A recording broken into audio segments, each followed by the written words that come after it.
y a pas- Monsieur Israël, bonjour, bienvenue. Bonjour. Donc les Bonjour. Shva Mitzvot Bnei Noach Tout à fait. pour l'humanité, Tout à fait. plus que d'actualité, Mhm. se renforcer absolument et concrètement savoir ce qu'il faut faire, ce qu'Hachem il attend de chacun des nations du monde. Tout à fait. Donc la suite, Donc oui, après avoir parlé du christianisme, on va parler de l'islam. Puisque le Rav Weiner Selon la nous Torah. dit, oui, l'islam n'est pas une idolâtrie en tant que telle, parce qu'il croit en un seul Dieu. Et bien que la base de leur religion est prise par un faux prophète qui a inventé une religion par lui-même, malgré tout, le fait qu'ils croient, eux qui croient dans sa prophétie, ne sont pas considérés comme idolâtres à cause de ça. Mais comme on l'a dit précédemment, de toute façon, il est interdit d'inventer, d'accomplir une nouvelle religion, comme précédemment dit. donc ça c'est bien une nouvelle religion qui a été inventée, on est d'accord. Donc, Fausse. c'est une fausse religion, pas idolâtre comme le Pas idolâtre. christianisme, mais interdiction parce qu'on a inventé une religion qui n'existait pas depuis l'époque des Shva Mitzvot Bnei Noach, des 7 lois noachides. Mais le fait qu'ils montent pour leur fête, sur la pierre noire. Bon, c'est certainement dans la ville là-bas où ils vont tous se réunir pour faire leur villégiature et qui s'y prosternent.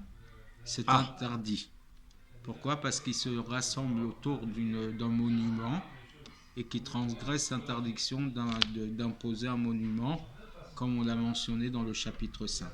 Donc ils ne sont pas idolâtres, mais d'après ce qu'ils font là-bas, c'est leur action est interdite. D'accord. Et le fait même de se prosterner tous les jours pour leur prière, ça aussi c'est interdit. Pourquoi ? Parce qu'ils associent leur prophète en se prosternant. Ils se prosternent vers Dieu, mais ils se prosternent aussi vers leur prophète. Ils l'associent à cette prosternation. Et il n'a pas été donné de droit au Bnei Noach de se prosterner à quiconque d'autre qu'Hachem. Donc on a le droit de se prosterner que devant Hachem. D'ailleurs, nous les Juifs ne nous prosternons que le jour de Yom Kippour, que le jour du grand pardon, pendant le service du grand prêtre. Voilà, du grand prêtre, voilà. Exactement. Donc, que ce jour-là, une fois par an. Que ce jour-là, une fois par an, à quelques occasions, pendant une certaine prière du jour du grand pardon, du jour de Yom Kippour, mais pas à rien d'autre. Et on dit bien dans ces moments de prosternation que les Kohanim et le peuple se prosternent devant Hachem. Donc le fait de se prosterner comme eux ils le font, c'est associer quelqu'un d'autre à Dieu, et ça c'est de base interdit. D'accord ? Donc, et bien, il dit entre crochets, entre parenthèses, bien qu'il ne le dit pas ou qu'il pense que cet être supplémentaire est un Dieu, d'accord ? Et donc que ce n'est pas Avodazara dans l'histoire du Chitouf, donc une association de plusieurs divinités qu'on a expliqué précédemment dans le premier chapitre, mais de toute manière, comme ils font les chrétiens, voilà, le fait d'associer à un service divin quelque chose de supplémentaire, quelqu'un ou quelque chose de supplémentaire, ça s'appelle Chitouf, une association de divinités, et ça c'est interdit, parce que par de ce fait, il méprise et il profane l'honneur d'Hachem. Wow. Et particulièrement par le fait que cette association est mensongère, puisque c'est un faux prophète, et comme nous l'avons dit, et c'est sur ça que les sages ont dit, dans le traité Sanhedrin, dans le Talmud ou dans les lois de Maïmonide,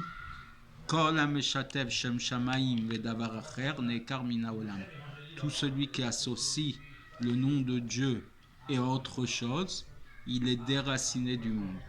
Il est complètement détruit du monde. Donc, de par principe, donc si on doit mettre une hiérarchie, le christianisme est purement de l'idolâtrie, Donc ils sont complètement déracinés du monde. Voilà. Totalement. Totalement. L'islam n'est pas d'idolâtrie, mais toutes les associations d'idées qui tournent autour de l'islam sont interdites à cause de Chitouf, à cause donc d'une association de Dieu avec autre chose.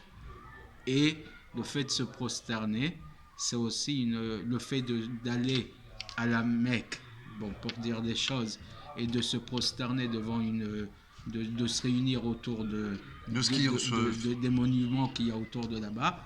Ça c'est aussi un interdit, une interdiction d'imposer un monument pour un dieu ou pour autre chose. Et donc, en plus du fait que tout ça, c'est une religion mensongère, fait que tout ce qui tourne autour de ça, c'est interdit. Donc, encore une fois, un ben noir ne peut être... Un enfant de Noé. Un enfant de Noé ne peut être ni chrétien ni musulman. Bien évidemment. Tout à fait. À très bientôt. Merci pour ces précisions. Comme nous a enseigné le Rav Pachter, remettre les pendules à l'heure de la Géoula. Bon,